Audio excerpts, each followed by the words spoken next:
Hello friends, good evening, happy Sunday. সানডের দিনে কিছু ভালো মন্দ না খেলে হয়। তো আজকে আমি বানাচ্ছি চিকেন মোমো। এই যে দেখতে পাচ্ছ, ময়দার ডো করে নিয়েছি। এইভাবে ময়দাটা মাখিয়ে একটা ডো তৈরি করে নিয়েছি। তো আজকে চিকেন মোমো বানাবো। চিকেন মোমোর যে রেসিপিটা আছে, কীরকমভাবে মোমো বানাচ্ছি, সবসময় বলি যে মোমো খাচ্ছি, মোমো খেয়েছি। তো মোমোটা কীরকম আছে, অনেকেই হয়তো মোমো খেয়েছি, অনেকেই মোমো খায়নি। তো মোমোটা কীভাবে বানাতে হয় সেটা বানিয়ে আজকে তোমাদের সাথে শেয়ার করব। সঙ্গে থাকো। এইভাবে ভালোভাবে মাখিয়ে নিতে হবে। ময়দা নিয়ে ময়দার মধ্যে অল্পখানি লবণ দিয়ে বেশ সুন্দরভাবে বেশ মাখিয়ে একদম নরম, খুব ভালোভাবে মাখাতে হবে, খুব ভালোভাবে। তাহলে ভালো আরও খুব ভালো সফট নরম হবে। এই দেখছো কীভাবে মাখিয়ে ডো করে নিচ্ছি।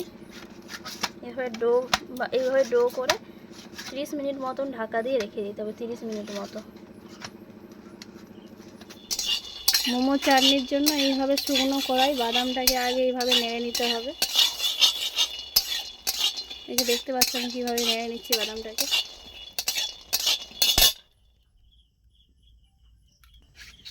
এই যে এখানে আমি নিয়ে নিয়েছি গার্লিক আর টমেটো আর কাঁচা লঙ্কা। এটা পুরো পেস্ট করে নেব, ঠিক আছে? বাদাম, গার্লিক আর টমেটো, কাঁচা লঙ্কা একসাথে পেস্ট করে নেব, চাটনি হয়ে যাবে। এটা মোমোর চাটনির জন্য। এই যে আধ ঘন্টা হয়ে গেল, ডোটা পুরো আধ ঘন্টা হয়ে গেল, খুব সফট হয়ে গিয়েছে দেখতে পাচ্ছ। আর এটা রয়েছে, এটা আমি এর মধ্যে গার্লিক আছে, পেঁয়াজ আছে আর কাঁচা মাংসটা ম্যারিনেট করা রয়েছে লবণ দিয়ে। আর লবণ আর হচ্ছে গার্লিক, পেঁয়াজ, কাঁচা মাংস, তার সাথে রয়েছে ভিনেগার, ঠিক আছে? সব কিছু দিয়ে এটা ম্যারিনেট করা আছে। টমেটোটা দুভাগে এরকম ভাগ করে কেটে নিয়েছি মাঝখান থেকে। তারপরে এই যে কাঁচা লঙ্কা আর এই যে রসুনগুলো, গার্লিকগুলো একটু এইভাবে শুকনো কড়াই নেড়ে নিতে হবে। তারপরে বাদাম আর এগুলো সব কিছু একসাথে দিয়ে পেস্টটা বানাতে হবে, চাটনি। তাহলে রেডি হয়ে যাবে মোমোর চাটনি। এইভাবে ছোটো ছোটো কেটে এইভাবে গোল গোল করে নিতে হবে, ছোটো ছোটো পিস করে এইভাবে গোল গোল করে নিতে হবে।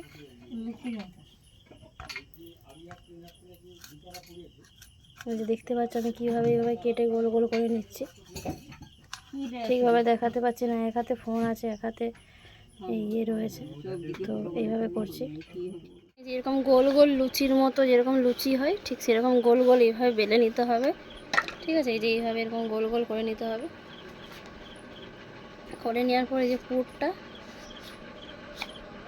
এখানে দিয়ে দিতে হবে।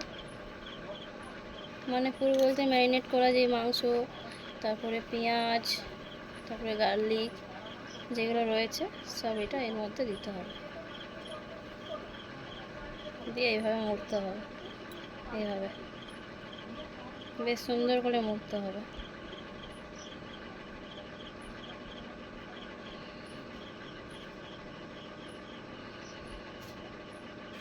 এভাবে মুড়ে নিতে হবে।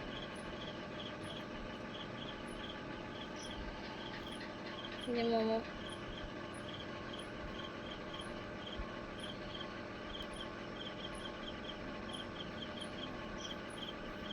একটু সাইডগুলো খুলে যায়, তো একটু ছোট বাটি সাইডে জল রেখে, জল দিয়ে একটু মুখের এখানটা জল দিয়ে দিলে তাহলে চিড় ভাবটা চলে আসে। এই যে দেখছো কীভাবে সুন্দরভাবে এরকম গোল গোল করে নিচ্ছি, পুরো একদম গোল করে নিলাম, দিয়ে পুরো ভর্তি করে 1 চামচ। যেহেতু ঘরে বানিয়ে খাচ্ছি তো একটু ভালোভাবেই করে খেতে হবে। দোকানে তো এত পুর দেয় না, এত মশলাও থাকে না ভেতরে, এত মাংসও থাকে না। এটা পুরো চিকেন মোমো বানাচ্ছি, চিকেন মোমো। এই যে দেখো বন্ধুরা কীভাবে আমি মুড়ে নিচ্ছি। অনেকেই বানাতে জানে, তোমরাও বানিয়ে ট্রাই করতে পারো। এইভাবে মুড়তে হলে সহজে। এই যে দেখো কীভাবে মুড়ে নিলাম।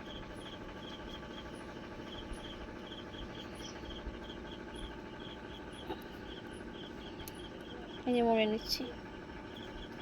মুখটা একটু খুলে যায়, তো সেই জন্য এই জল হাত করে একটু জল দিয়ে দিতে হবে। আর এই যে দেখো এই দুটো বানিয়েছি, কীরকম হয়েছে দেখো।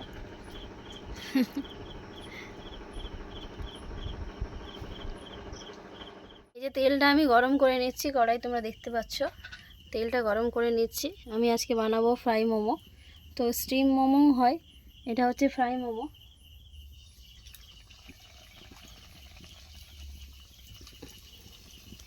আমি বানাবো ফ্রাই মোমো, তো এইভাবে তাই তেলের মধ্যে দিয়ে দিচ্ছি মোমোগুলো। ভালোভাবে লাল লাল করে ভেজে নিতে হবে, পুরো লাল লাল করে একদম।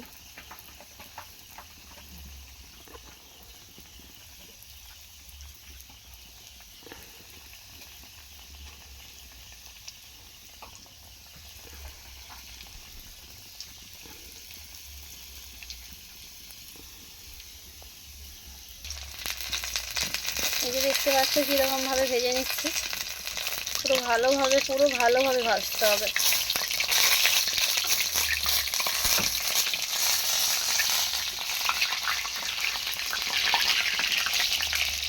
একদম লাল লাল করে ভেজে নিতে হবে, পুরো লাল লাল করে।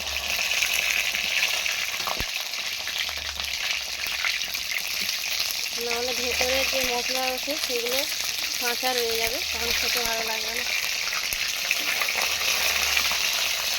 এই যে মোমোসগুলো হয়ে গিয়েছে, পুরো ফ্রাই করা হয়ে গিয়েছে। এটা হচ্ছে চাটনিটা, আর সাথে একটু কিষান কাচাপ নিয়ে নিয়েছি।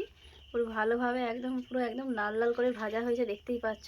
কীরকম খেতে হবে জানি না, খেয়ে টেস্ট করে দেখব। পুরো বাড়িতে বানানো একদম ঘরোয়া পদ্ধতিতে তৈরি হয়েছে।